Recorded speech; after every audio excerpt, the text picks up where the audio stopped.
Hey guys, welcome back and thanks for watching Fishing Adventures Hawke's Bay. My name is Jono, and if you're new here, please consider clicking on the subscribe button to follow me during the process of restoring my boat. So in today's video I'll be fiberglassing a box, and I think if you can fiberglass a box, you can basically fiberglass anything.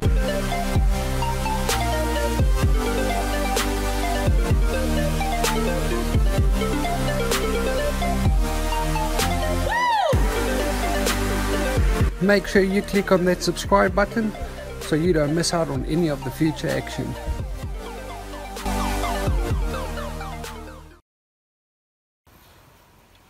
Here I have the box that I'm going to be fiberglassing in today's video. Just going through a list of things that you'd require to do this job.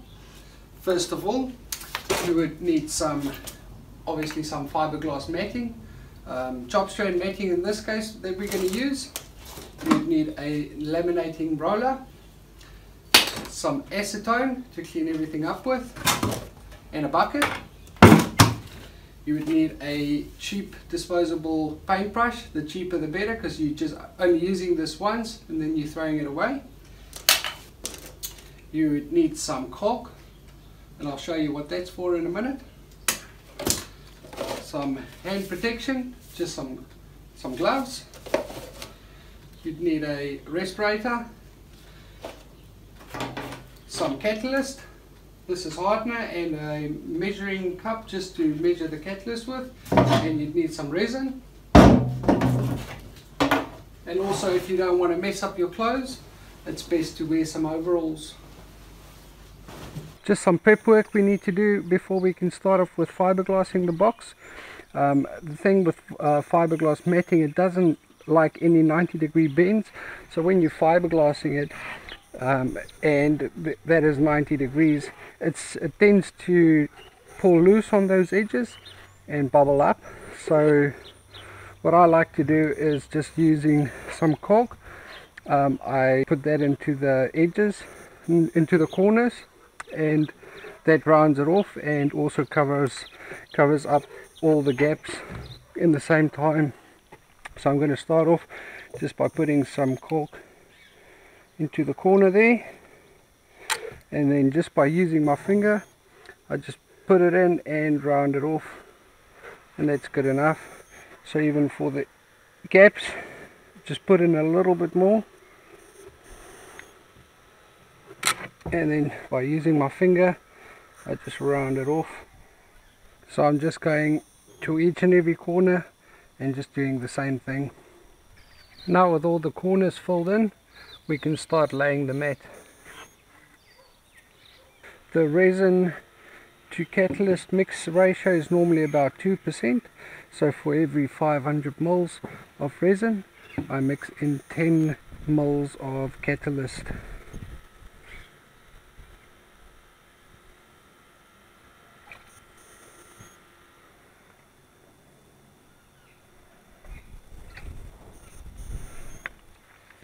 Make sure to mix this in really well, getting everything sort of in the corners, in the bottom. Give it a real good stir. I'll also stir it for a good 30-40 seconds at least. Make sure that it mixes up really good. And then what I like to do is I take a couple of pieces. Don't cut it with the scissors, it's better to actually tear them, because when you then overlap it blends in a lot better that way. So don't cut it with the scissors, actually just tear them and get them into some sizable ones that you're going to require. What I normally start off doing is just taking these and putting them into the corners first, getting them into the corners, and then doing the corners first.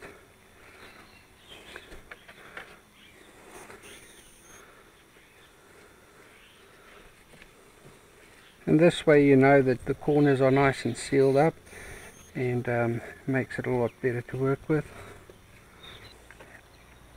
So just taking your brush, wet it in, get it right into the corners, tap it down, wet up all the chop strand.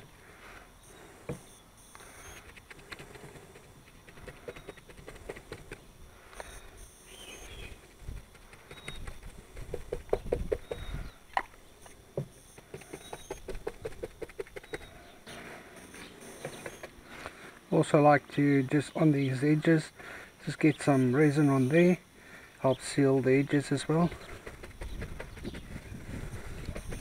So no water will get into there.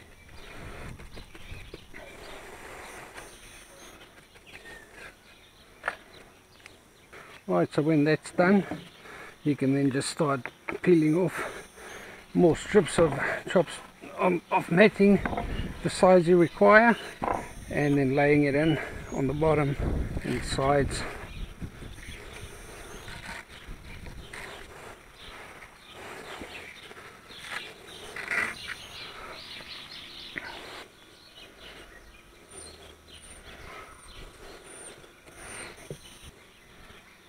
Helps pouring the resin in and then just working your way, working it into all the mat.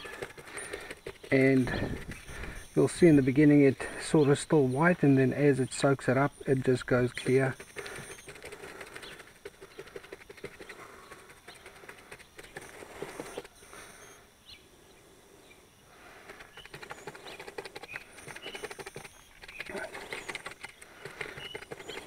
The resin also dries a lot faster in the container, so the faster you can get it out the better, and the longer you've got to work with it.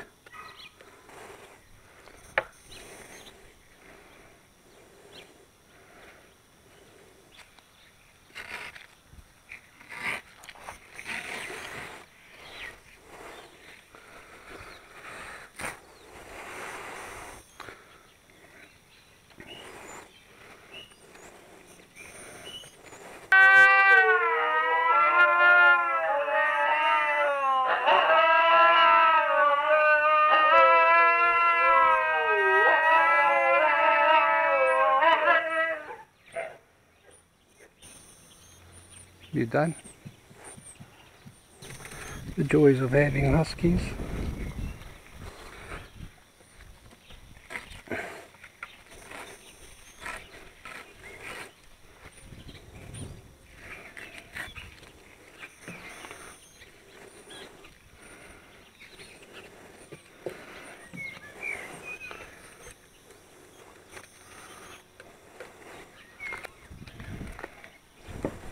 So now with all 4 sides completed, you take your laminating roller and that just rolls up all the air bubbles, get it right into the corners and roll out all the air bubbles.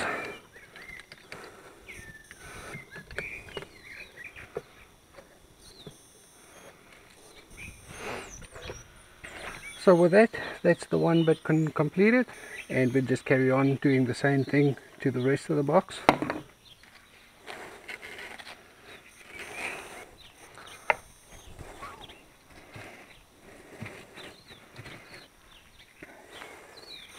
This box is a little bit more tricky because it's got this part on the top which we want to use as a bait compartment, just putting in baits, and at the bottom we want to have the fish box where we can keep the fish cool. So baits on top, fish at the bottom, so that makes it a bit tricky because you have to get into the bottom there to do the fiberglass, and it's not the easiest place to get in.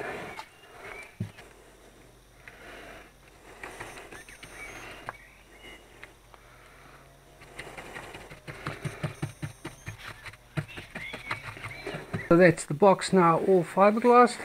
So I've trimmed off all the excess matting that was sticking up, so now it's just due for a good sanding, clean it all up, and it will be good to go. Thanks for watching, and please remember to like, dislike, comment and subscribe.